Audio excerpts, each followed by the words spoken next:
Sharp as a shooter on the rooftop, yeah. I'ma keep it going when you not, yeah. Line you up like Picasso with a paintbrush, yeah. Man, I got a hustle that you can't touch, yeah. I play with the Clippers, not the NBA. Blue Town, Kentucky, yeah, that's where I stay. Try to block my shot, that's when I shoot the fade. If you ain't with me, then you in my way. Divine Cuts, been playing with the Clippers. Ballin' on you niggas, Louisville's Blake Griffin. Dollars adding up, tips and all. No love for them haters trying to see me fall. It's a snip over here and a snip over there. A flick of the wrist and it fades everywhere. These boys hit me up $100 a pop. Ha ha, just to take my Clippers out the shop. It's the same OJ and it's back to the block. The same OJ and it's out of the shop. I've been on my grind, putting something on your mind. I take it right off, razor sharp with the line. Shuffle up the deck, I ain't playing with you jokers. All about my chips and I ain't speaking poker. Out on South Beach, catch me sipping mimosa. Up on the stable, you ain't making then it's over. Then it's over. Sharp as a shooter on the rooftop, yeah. I'ma keep it going when you not, yeah. Line you up like Picasso with a paintbrush, yeah. Man, I got a hustle that you can't touch, yeah. I play with the Clippers, not the NBA. Blue Town, Kentucky, yeah, that's where I stay. Try to block my shot, that's when I shoot the fade. If you ain't with me, then you in my way. Yo, welcome back to the second installment of the I Play with the Clippers, not the NBA, the podcast. This week, this episode, I'll be featuring my man, Elvis Anderson, the king of cuts. I just went to Atlanta about a month ago, and I sat down with Elvis, and we discussed some things, what made him move from Louisville, Kentucky to Atlanta, and it started with a situation when he went to Las Vegas at the Stellar Awards, but I'm going to let him explain this interview. So we're going to get right into that interview right now. Again, I would like to thank you for participating and listening to the second installment of the I Play with the Clippers, not the NBA, the podcast. From here, right now, Elvis Anderson, king of cuts, Cutmasters Barbershop, Atlanta, Georgia. Installment of the I Play with the Clippers, not the NBA, the podcast. Right now, I'm here in Atlanta, Georgia, with a famed barber by the name of Elvis Anderson. And before we go any further, I'll allow Elvis to introduce himself, and we'll go from there. Elvis. Hey, man, what's going on, Divine, man? How you doing? Man, I'm good, and yourself, man? It's good, man. Let the people know who you are, man. Man, I go by the name of Elvis Anderson, the king of cuts, man. Louisville native. Currently living in Atlanta, Georgia. Been doing this professionally for 11 years, man. All together, 17, Okay, you said you from Louisville, and Kentucky, that's what's up, straight up. Yeah.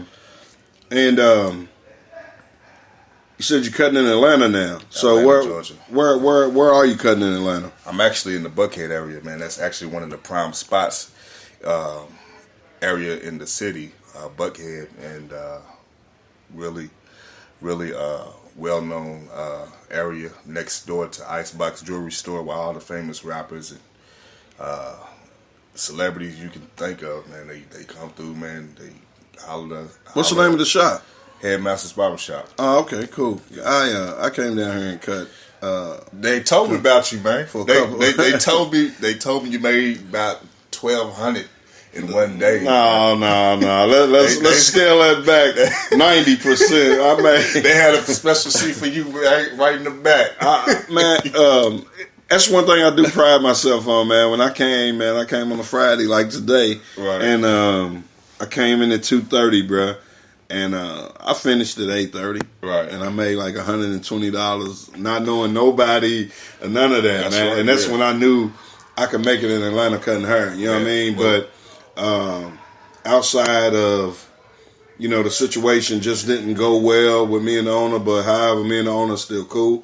You know what I mean? I'm in his shop right now this day getting the interview from you, and it had a nice welcome when I came in. Not just from you and Barbara, because y'all both from Louisville, but I had, the rest of your staff, bruh. But enough about me, man. It ain't even about me as far as this interview is concerned, but I appreciate you bringing that up. But we're going to jump right into it, man. What inspired you to be a barber, man? What inspired me to be a barber was my father. So I grew up, watching my father cut hair, just watching him. And it inspired me how he made people look good and feel good about themselves. So is your father a barber? He's not even licensed, man. Oh. Today he's really not. It's just something that he did as a side hustle. The opportunity was given to him years ago when I was a youngin', back in Alabama. I used to live in Alabama, like Birmingham, Alabama. Opportunity was given to him to, open up the source for him to get a, barber's license and stuff like that. He was making like $1,000 a week. Right. Back then, that's back in what, 94, 95? That's inspiration. $1,000 a week. That's inspiration. Yeah. So when you look at barbering, how do you look at our craft, man? Do you look at it with professionalism? Most definitely. Or do you look at it as a hustle? Or do you look at it as just something to do? You know what I mean? Just some people look at it as a hustle. No, what do you? But you know what I mean? I look at it as a profession, because that's what's up. Profession is my career, and this is what helps me take care of my kids, helps me do other things I like to do, such as music. Without this, my music ain't nothing, and all that stuff I want to do. Okay. So you really got to take it serious. So did you get in? Okay, let me ask you this: did you get into barbering for freedom, or wanting to be your own boss, or you couldn't work for nobody? What was it? Financial freedom, or just the opportunity to just call your own shots? Just want to call my own shots. I mean, because when you might be written under somebody else's establishment, you know what I'm saying? But at the same time, you go, as you please your own schedule, and I love the freedom of it. I love traveling. I love meeting other people, networking and things of that nature. So barbering is very wide open, in the hair industry. Is that something you would like encourage other people to do, to become professional barbers? Most definitely. Take the opportunity to strive in it as far as you can. The only person who's stopping you is you, and there's other ways of creating opportunity of income and wealth through our hands, man, and if you got what it takes to be an entrepreneur, because that's basically all it is, you being an entrepreneur. Right. And expanding your brand. Right. So how are you branding yourself? How are you marketing yourself? It's how I look at it as a barber. Okay. A lot of barbers here lately, myself included and some others, have been doing a lot of community service and things like that as far as giving back to the community. As a barber, do you feel that that's something that you should do? Or do you feel obligated? Or is it something you do anyway? Let me just ask you, is it something you do? Do you even give back? I do give back. I have In what way? Back. I've given back to the youth, back to school, free haircuts, barbecue, hot dogs, potato chips, even cutting people, off the streets, man, coming in from the church, because, I was a church boy, so yeah, I gave back in the community with that, Well, that's where it started with me, too, though. Yeah. I actually started cutting kids at Ebenezer Baptist Church. Shout out to Freeman Kennard, Brother Solo, who helped organize that with me. It was an idea that I had, but I didn't have a platform to do it, and he had the church. And so we just collabed together and brought it all together. But do you feel obligated as a barber to do it? Not at all. Okay. It's not an obligation. Okay, well, it's a choice. Okay, I understand that, but look, here's the thing. Here's the caveat to it, though. Without the community coming to support you, you know what I mean, you wouldn't be who you are. Exactly. So we have to. I mean, of course, it's not a choice, but at the same time, I think in my capacity, I feel some sort of obligation or compassion to give back, even if it's in a small aspect of giving back. Well, in that, yeah, no, You know what I mean? fact, yeah. And that's my goal here, is to make sure that we don't just cut hair and take from the community. We give back to the community as well. That's right. You know, I don't want to ever feel like just cutting hair for $15, $20, $25, $30, and $40 and just not putting nothing back into the community. You Right. know what I mean? Right. So with that being said, that's why I always actually want to get back into doing that, man. I thought about it actually a couple months ago, and I'm going to set out a day, man, and go downtown in Atlanta, maybe Midtown somewhere, set up shop, man, and help, you know, as much people. Well, let me ask you this, man. I mean, I know Kentucky barbering laws and Georgia's barbering laws are different, but is that something you can do? Is just go and just pop up and cut hair outside at a different location without the proper regulations or having the board come and inspect to make sure that you're able to do such as far as giving back like that? I wouldn't know. I mean, I've seen it done before, you know. So it's basically you seen somebody do it outside, and Most you're like, well, okay, well, they might not have gotten in trouble, might not have gotten reprimanded or anything. So then you was like, shoot, I could do that then. So this is what driving you to want to go back and do that type of work. I would only recommend professional barbers to do it. Absolutely, You know? absolutely. Yeah, not nobody who just see it as a hustle. You know, that's one thing, but you need to really be licensed to do, you know, to service, you know, community. You know, that's what I recommend if you are going to do something like that. Do you think barbers get a bad stigma when, you know, you have some people that take it as a hustle versus a profession and a career? Do you think we get backlash on that? Most definitely, because you got a lot of people, man, who come in the game who might got, you know, side hustle. They might sell drugs or something like that. You know, why do that when you can? This is your way out, really. You know, Right. I feel like, you know, people don't have the patience for it. You know, maybe it's not bringing in enough money to feed your family, but you know, over time, man, you know, it's all got to change and get better. Right. And I didn't come from that background, but I can only imagine, man, you know, what Yeah, I know the a next lot. man is going through.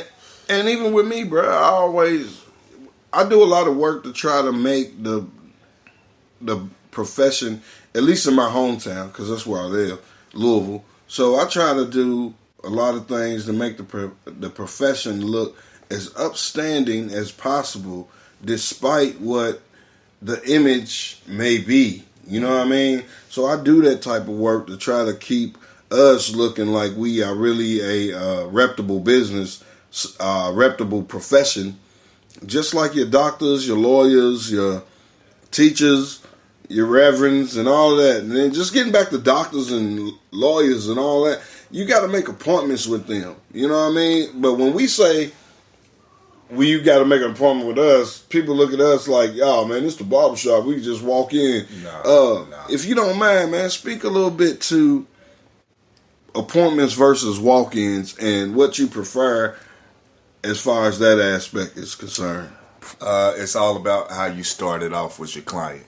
You know, I think first off, with all clientele, you need to let them know firsthand, look, if you want a certain time slot, you have to, you got to set an appointment. And what I make my clients do, I make them download an app.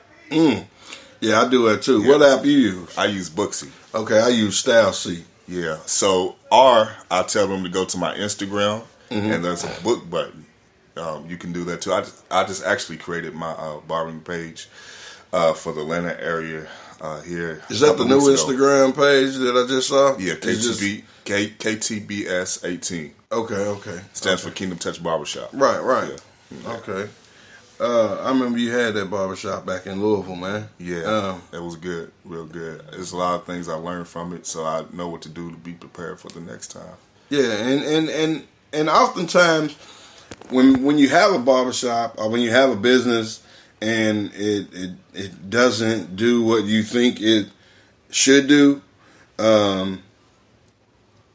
people look at it like you failed or Right. it did. oftentimes, you have to fail in order to Exactly. succeed. Right. And I'm not afraid of failure. Right. And you, I'm assuming, is not afraid of failure either, because No. you had a great clientele base back at home in Louisville before you left. You was at, I believe, Black Diamonds before you left. Yeah, Black Diamonds. That was the last shop. Yeah. Okay, and that's in Southland Terrace. Southland Terrace. Well, when you left there to come to Atlanta, man, you had to come with some faith. And I'm not necessarily switching this to a God situation or faith in a creator or anything of that nature. I just want to keep it in a practical sense of just you having faith to leave where you were to come here with no clientele, man, to be able to do what you need to do here. I'm telling you, first of all, I didn't even want to leave. You know what I'm saying? What prompted you? I actually wanted to leave, but I didn't. Atlanta wasn't the place that I wanted to be. I was actually looking to like move somewhere else, maybe like Chicago or something of that nature. So, I prayed about it, man, and I was like, I told you, man, we wasn't changing this into no God. No, I'm just no power hour. No, go ahead, man. Believe, bro. Yeah. Tell your testimony, bro. Yeah, I'm a believer. So, just prayed about it. Just asking God for direction on where I should go and how I should do it. So I just said, you know what? I went to Vegas, cut a lot of gospel artists' hair, man, and had a platform. Man, it was amazing. And so Signs just basically directed me here, and when I met the manager of the shop, that was the first indication that I knew this is where I was going to be at. Come to find out, the manager is actually from Louisville. So big shout out to Miss Barbara. Oh, okay, yeah, Miss Barbara just cut and shave. Yeah, 16th from Broadway. Yeah, y'all know Barbara, but I remember working with Barbara. Me and Barbara worked together for like 2 or 3 years out at DJ's Barber Shop, Lower Brownsboro Road, in the early '90s, mid to late '90s. When I was cutting hair, it was another dude that was the barber. He was that was the manager. He was from Cincinnati, and now he got his own shop right up the street from here. Mm-hmm. But you just going back real quick. I heard you talk about what led you here, but it was like a alternate route, meaning you went to Vegas. Okay, going to Las Vegas and cutting the gospel people, how did that happen? Where you were cutting gospel people in Vegas and then end up in the signs pointed you here. How did that? There were people that I had already knew from all over the country that were going to be there. So I had somebody to vouch for me, and once this particular person vouched for me, my whole name went all over. There was actually a cutting hair suite that they had for the Stellars. Mm-hmm. So you were there for the Stellar Awards? I was there for the Stellar Awards. Okay, well say that, bro. Yeah, I was there for the Stellar Awards. All right. That's big. That's like the Gospel's Grammy, right? It's like the Gospel's American Music Awards. Yeah. All right, the Gospel Hip Hop Awards. Okay. From that moment on, man, it spread from then, and so just from networking there, and it just like, man, Atlanta's where you need to be at. So, but after the Stellar though in Vegas, after the Stellar Awards, you came back to Louisville. I came back to before you went to you came here to Atlanta, right? I had made the decision before I went to Vegas that I was going to move to Atlanta at that time. So when you was in Vegas, you was like, okay, this is all coming to me. Yeah, and then when I went to Vegas, it was more confirmation that Atlanta was where I needed to be. So although you didn't want to be in Atlanta, how did the confirmation come when you really wanted to be in like Chicago? How did you feel that vibe from Vegas to Atlanta when you initially wanted to go to Chicago? Well, a lot of times, man, I talked to my mom about, a few things, and she had a big part of, of why I made the decision. Then from people that I knew in Chicago, talking to them, like seeking, good advice. Yeah. They was like, I don't think Chicago would be the best move for you, man. Right. I see Atlanta better for you, Okay. And so that's what really, had me to, reposition myself to come to Atlanta. So in the meantime, though, when you left Vegas and you came to Louisville, how long were you in Louisville before you actually made the decision to say? After I left Vegas, are you talking about before I came to Vegas? No, after you left Vegas, with all this vision in your head, when you came back to Louisville, how did you know you was like, yo, I'm about to... I came back on Sunday. I came back to the city on Sunday, and I was prepared to leave on Wednesday. I had already had my bags packed to leave in my car, you know what I'm saying? So I said Wednesday, I'm going to spend a couple of days, say my little goodbyes or whatever. I really didn't want to, let everybody know I was gone. You know what I'm saying? But certain moves, I just believe you should keep silent. Yeah. And I'm learning that now. Yeah, I learned not to talk so much. I'm learning that now. Because that's what happened last time I came down here. People shoot down your dreams and your ideas. And I went through the most. This is 6 years ago. But, came down here on a Wednesday, man, and I could test what you're saying. Like, you made $120 in a day. I made $800 in 3 days. Bruh, but I only work 6 days, 6 hours, bruh. Yeah. I work 6 hours, bruh. And, and you put it in, man, you're going to get it, bruh. Yeah, you put it in, you're going to get it. I was like, man, this is it. This is what I'm supposed to do. So how did you know to come here? Out of all the barbershops in Atlanta, how did you know to come here? What made you seek out? Miss B was the purpose. So you knew Barbara before? I didn't know Miss Barbara. Actually, Miss Barbara heard about me. Actually, I'm gonna tell you how it all went down. Let me just backtrack a little bit. My mom had a nurse that comes to see her, periodically, and so she said this particular day, she said, my son's getting ready to go to the Stellar Awards. And she said, "Oh, really? What does your son do?" Well, my mom said, he's a barber and an artist. He's like, "Really?" And he's going, he's gonna move to Atlanta. When he come back, he said, "Oh, my friend got a barbershop in Buckhead, and I'm gonna link him up with him and let him talk to him." So I didn't talk to the owner directly. I talked to Miss B. So when I talked, that's the same way with me. I didn't talk to the owner first. But go ahead. I'm sorry. Yeah, I talked to Miss B, and from there. She knew, I was from Louisville. And, she was like, the conversation went really well. So she's like, I really like you, bro. You seem like a really good brother. So the next day she called me. She's like, "Oh, my God, I heard so much about you." She said, "I heard you was the man in Louisville." I was like, "What?"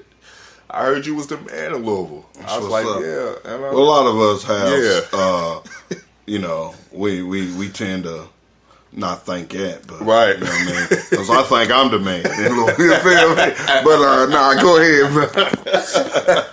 Yeah, man. I was like, yo, that's so crazy. So I was like, man, yeah, that's why I knew that this was the but you dope though. You know what I mean? So this is a perfect fit for you, bro. It was. You know what I mean? Out of a lot of people that tried the whole Atlanta experience, me included, it just seemed like it was the perfect fit for you coming down. Although I got a little discouraged and had to think of a plan C. You know what I mean? Most people have. I came down here, bro, with nothing, no family, nothing. I stayed in my car for like a whole month. That's what I'm talking about. Basically, real grand homeless. And, I love homeless people, bro. That's why I, attach myself to them so much, because being homeless can motivate you to be more than what you think you can ever be, bro. Right. And that's why I really have that attachment to the homeless. And even you saying you stayed in your car, bro. That's basically homeless. Yeah. You know what I mean? Unless you go to a truck stop and wash up, the shower. Right. You know what I mean? But right. But yeah, man, that's deep, bro. Yeah. So you stayed in your car? Stayed in my car for like a whole month. Saved up enough money. Along the way, I ain't gonna lie. It kind of got a little hard for me. I was like, I'm gonna get a hotel. I was like, nah, this is the money I could be saving for my place. Mm-hmm. So I saved up the money, man. In a month worth of time, bro, I got my own place. Something I didn't approve for, nothing my credit approved for, none of that, man. It was a second chance. In Sandy Springs right now, bro. So, you know, I'm grateful from where I'm at, you know, where I'm at today. You know, just staying focused on the grind. I ain't never been on the grind like this in my life. 8 months straight, man. It's crazy. And I'm proud of you, bro. Yeah. For real. I mean, ever since I met you as a barber and been hearing about you as a barber, even at home, it was just the grind, the hate, you know what I mean, the backbiting and all of that, bro. But you succumb. I had to get away from it. You succumb all that, bro. Yeah. And but that helps you though, man. That hate that helps you. That should motivate you, which it has to you. And what's funny is, you right here next to the Icebox, bro. Icebox jewelry store. Okay, the Icebox, man, is, if y'all don't know, for y'all listening out there, the people that's listening out there, if y'all don't know that the Icebox is it is a jeweler's, anybody that love jewelry, bro, they come here, man, in Atlanta. Migos. So you got all the celebrities that come through here. Have you been able to cut any of them now that you're down here, bro? Most definitely. And if you have, man, share some names or whatever. First name I'm gonna start off with, for those who may not know him, Davido. He is the first African Afrobeat artist to win a BET Awards. Say his name again? Davido. Okay. Davido. Okay. And NBA Young Y'all Boy. get that? Y'all get that? Yeah. NBA Young Boy. A lot of people know who he is. You know what I'm saying? I ran across The Rock's cousin. Groomed him up. So many people, man. A lot of actors, Tyler Perry actors.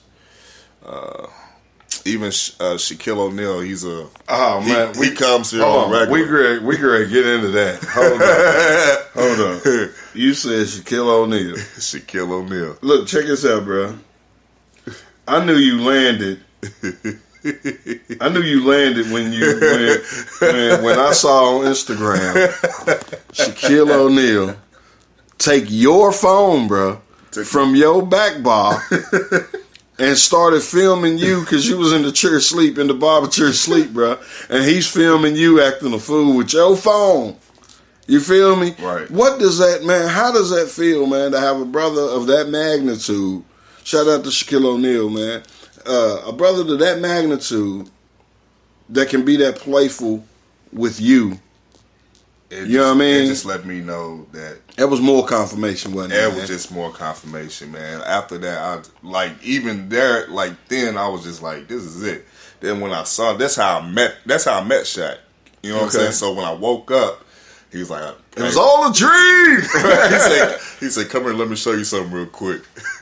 Showed me the video. I couldn't believe it, man. So he showed it to me. The video on your own phone. Well, I mean, actually, he sent it to my phone. Oh, okay. He sent it to my phone. He was like, man, let me show you something real quick. And I was like, man, that's crazy. Okay, so we don't have nobody thinking we lying out here. Yeah, you know what I mean? The truth. He sent the video. He sent to the video Elvis's to my phone. Yeah. So Shaq did it with his own phone. Yeah. And then sent it to. Okay, we just want to clear it up because people was like, yo.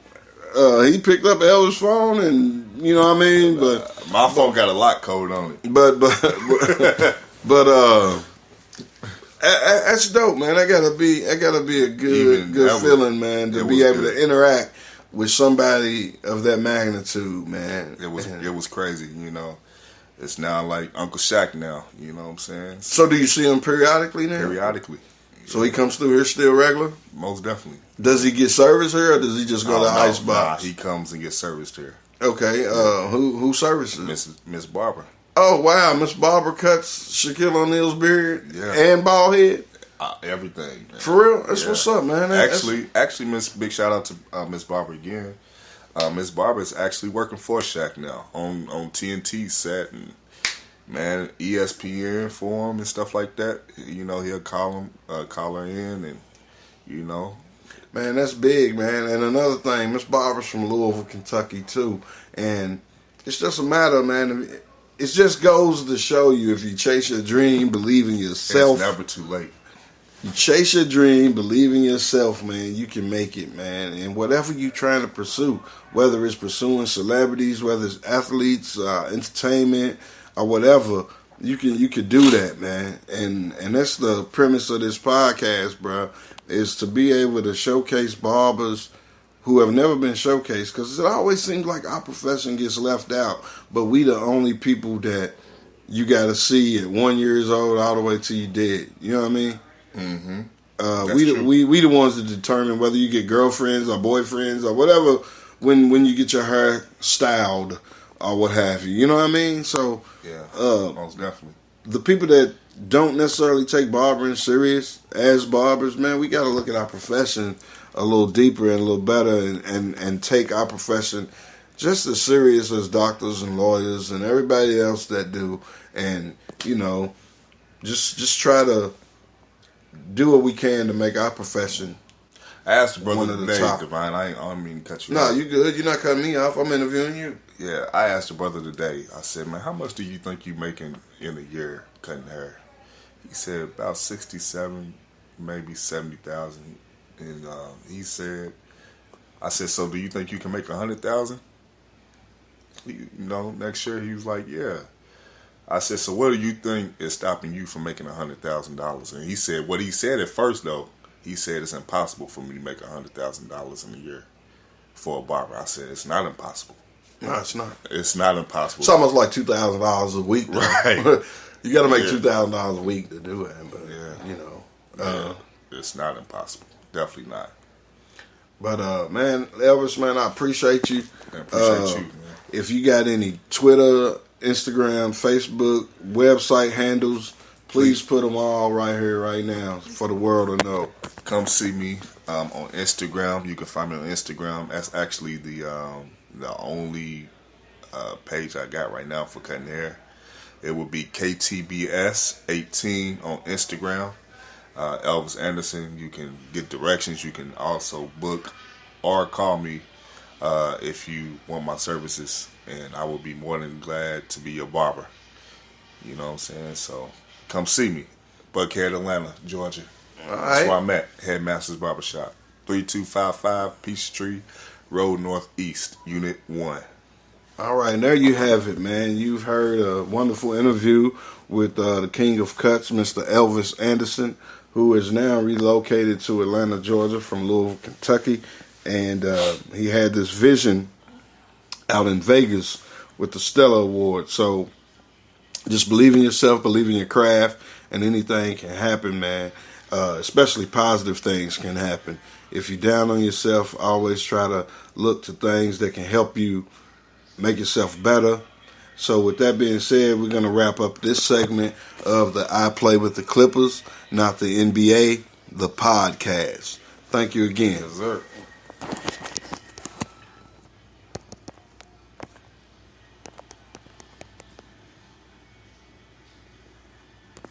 Thank you again for listening to the I Play with the Clippers, not the NBA, the podcast.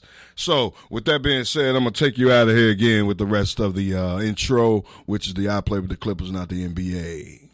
Need Fro Hawk out of taper. Beard game furious, ball fade is amazing. Sisters even rock with me, all day shot with me. Eyebrow arch game, creme de la creme, feel me? Mayor Fisher even gave me the keys. Been balling on these bombers, boy, I'm out of your league. Yeah, you know the flow's nice. It's the urban barbers of the field, and we roll tight.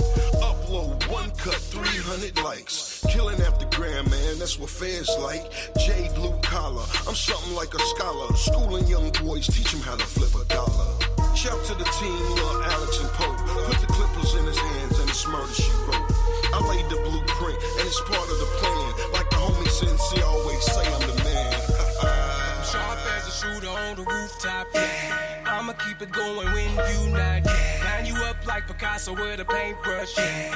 Man, I got a hustle that you can't touch, yeah. I play with the Clippers at the NBA. New Tucker, that is why I say. Try to block my shot, that's when I shoot the fade. If you ain't with me, then you ain't in my way. You're in my way.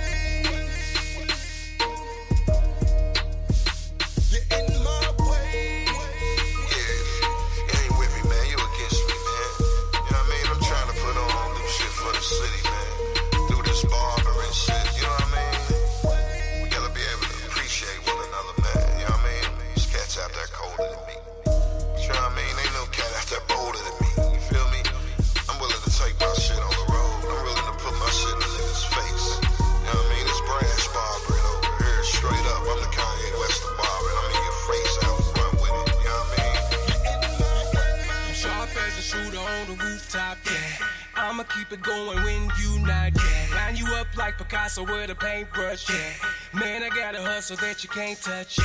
I play with the Clippers, not the NBA. Newtown, Kentucky, yeah, that's where I stay. Try to block my shot, that's when I shoot the fade. If you ain't with me, then you in my way.